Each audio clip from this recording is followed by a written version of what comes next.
Chapter 6. What Befell at the Queen's Ferry.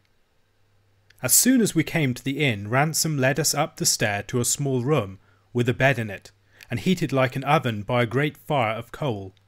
At a table hard by the chimney, a tall, dark, sober-looking man sat writing. In spite of the heat of the room, he wore a thick sea jacket, buttoned to the neck, and a tall hairy cap drawn down over his ears. Yet I never saw any man, not even a judge upon the bench, look cooler or more studious and self-possessed than this ship captain. He got to his feet at once, and coming forward, offered his large hand to Ebenezer. "I am proud to see you, Mr. Balfour," said he in a fine deep voice, "and glad that ye are here in time. The wind's fair and the tide upon the turn. We'll see the old coal bucket burning on the Isle of May before tonight." "Captain Hoseason," returned my uncle, "you keep your room unco hot." "It's a habit I have, Mr. Balfour," said the skipper. "I'm a cold rife man by my nature. I have a cold blood, sir. There's neither fur nor flannel, no sir, nor hot rum, will warm up what they call the temperature. Sir, it's the same with most men that have been carbonadoed, as they call it, in the tropic seas." "Well, well, captain," replied my uncle, "we must all be the way we're made." But it chanced that this fancy of the captain's had a great share in my misfortunes. For though I had promised myself not to let my kinsman out of my sight, I was both so impatient for a nearer look of the sea, and so sickened by the closeness of the room, that when he told me to run downstairs and play myself a while, I was fool enough to take him at his word. Away I went, therefore, leaving the two men sitting down to a bottle and a great mass of papers, and crossing the road in front of the inn, walked down upon the beach. With the wind in that quarter, only little wavelets, not much bigger than I had seen upon a lake, beat upon the shore. But the weeds were new to me, some green, some brown and long, and some with little bladders that crackled between my fingers. Even so far up the firth, the smell of the sea water was exceedingly salt and stirring. The Covenant, besides, was beginning to shake out her sails, which hung upon the yards in clusters, and the spirit of all that I beheld put me in thoughts of far voyages and foreign places. I looked too at the seamen with the skiff, big brown fellows, some in shirts, some with jackets, some with coloured handkerchiefs about their throats, one with a brace of pistols stuck into his pockets, 2 or 3 with knotty bludgeons, and all with their case knives. I passed the time of day with one that looked less desperate than his fellows, and asked him of the sailing of the brig. He said they would get under way as soon as the ebb set, and expressed his gladness to be out of a port where there were no taverns and fiddlers, but all with such horrifying oaths that I made haste to get away from him. This threw me back on Ransom, who seemed the least wicked of that gang, and who soon came out of the inn and ran to me, crying for a bowl of punch. I told him I would give him no such thing, for neither he nor I was of age for such indulgences. "But a glass of ale you may have, and welcome," said I. He mopped and mowed at me and called me names, but he was glad to get the ale, for all that, and presently we were sat down at a table in the front room of the inn, and both eating and drinking with a good appetite. Here it occurred to me that, as the landlord was a man of that country, I might do well to make a friend of him.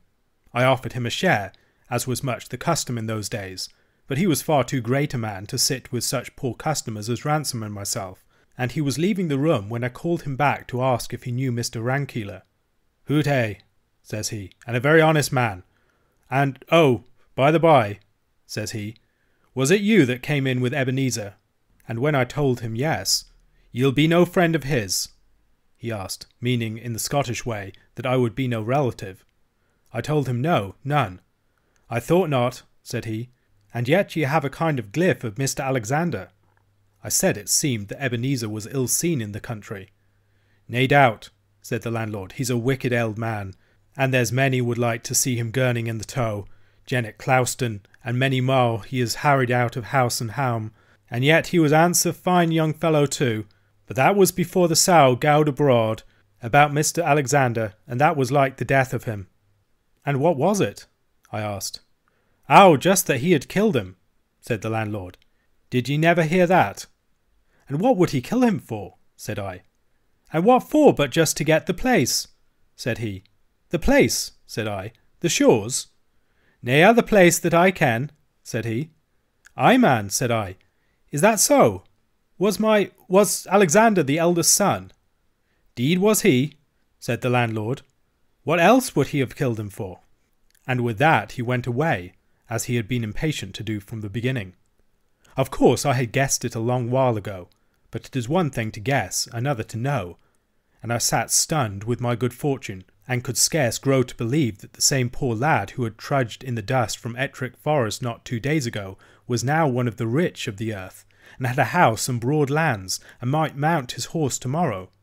All these pleasant things and 1,000 others crowded into my mind, as I sat staring before me out of the inn window, and paying no heed to what I saw.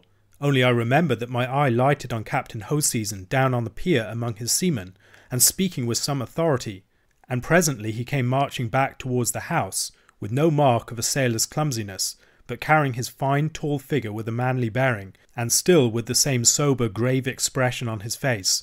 I wondered if it was possible that Ransom's stories could be true, and half disbelieved them, they fitted so ill with the man's looks.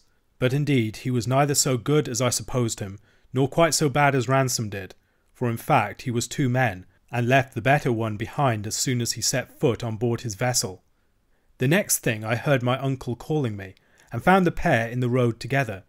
It was the captain who addressed me, and that with an air, very flattering to a young lad, of grave equality. "Sir," said he, "Mr. Balfour tells me great things of you, and for my own part I like your looks.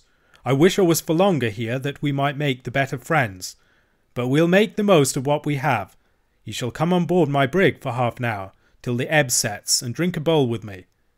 Now I longed to see the inside of a ship more than words can tell, but I was not going to put myself in jeopardy, and I told him my uncle and I had an appointment with a lawyer. "Aye, aye," said he passed me word of that. But, you see, the boat'll set ye ashore at the town pier, and that's but a penny's stone cast from Rankeeler's house." And here he suddenly leaned down and whispered in my ear, "Take care of the old tod, he means mischief. Come aboard till I can get a word with ye." And then, passing his arm through mine, he continued aloud, as he set off towards his boat, "But come, what can I bring ye from the Carolinas? Any friend of Mr. Balfour's can command. A roll of tobacco? Indian feather work? A skin of a wild beast? A stone pipe? The mocking-bird that mews for all the world like a cat? The cardinal bird that is as red as blood? Take your pick and say your pleasure." By this time we were at the boat side, and he was handing me in. I did not dream of hanging back. I thought, the poor fool, that I had found a good friend and helper, and I was rejoiced to see the ship. As soon as we were all set in our places, the boat was thrust off from the pier, and began to move over the waters. And what with my pleasure in this new movement, and my surprise at our low position, and the appearance of the shores, and the growing bigness of the brig as we drew near to it, I could hardly understand what the captain said, and must have answered him at random. As soon as we were alongside, where I sat fairly gaping at the ship's height, the strong humming of the tide against its sides, and the pleasant cries of the seamen at their work, Hoseason, declaring that he and I must be the first aboard, ordered a tackle to be sent down from the mainyard. In this I was whipped into the air and set down again on the deck, where the captain stood ready waiting for me, and instantly slipped back his arm under mine. There I stood some while, a little dizzy with the unsteadiness of all around me, perhaps a little afraid, and yet vastly pleased with these strange sights, the captain meanwhile pointing out the strangest, and telling me their names and uses. "But where is my uncle?" said I suddenly. "Aye," said Hoseason, with a sudden grimness, "that's the point." I felt I was lost. With all my strength I plucked myself clear of him and ran to the bulwarks. Sure enough, there was the boat pulling for the town, with my uncle sitting in the stern. I gave a piercing cry, "Help! Help! Murder!" so that both sides of the anchorage rang with it, and my uncle turned round where he was sitting, and showed me a face full of cruelty and terror. It was the last I saw. Already strong hands had been plucking me back from the ship's side, and now a thunderbolt seemed to strike me. I saw a great flash of fire, and fell senseless.